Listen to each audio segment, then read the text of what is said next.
Сәлем, озат оқушым. Бүгін бізде 59-шы сабақ шамаларды өлшеу. Шама мәндер мен амалдар орындаймыз. Бірінші тапсырма суретте нені өлшенгеніне қара.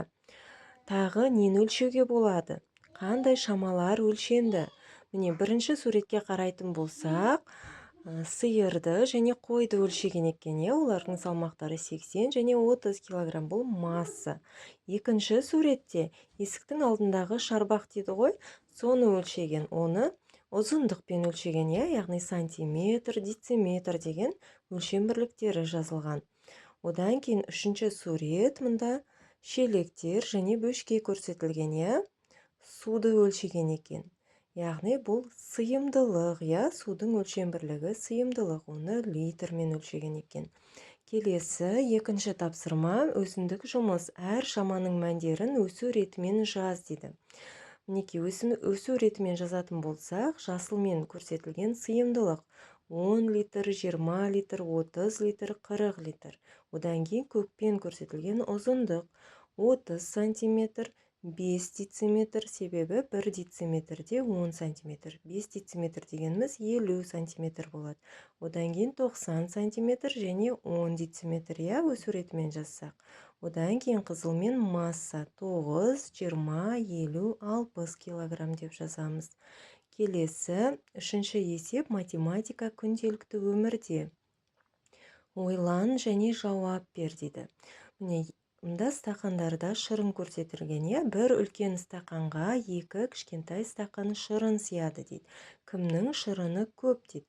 Мінекей Алия мен Сырым екеуі шырын ішіп отыр. Алияның алдында үлкен стақан, ал Сырымда екі кішкентай стақан шырын бар екен.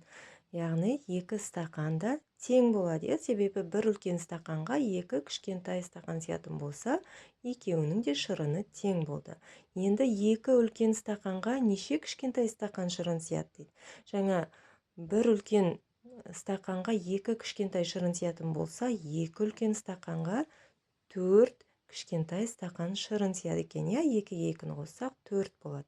Төртінші есеп, сен зерттеушісің. Ыдысты толтыру үшін неше литр сұйық зат құю керек?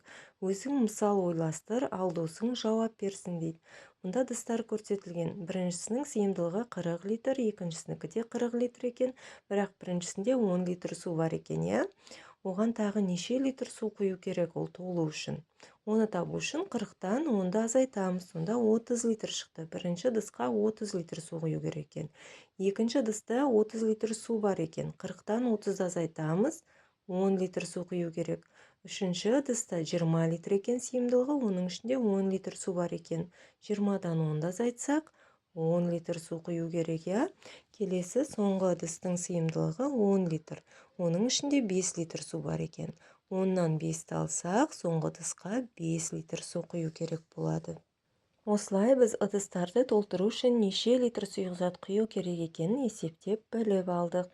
Біздің бүгінгі сабақ осымен аяқталды. Каналға тіркелмеген болсаң, тіркелуді ұмытпа. Келесі сабаққа дейін сау бол, озат оқушым.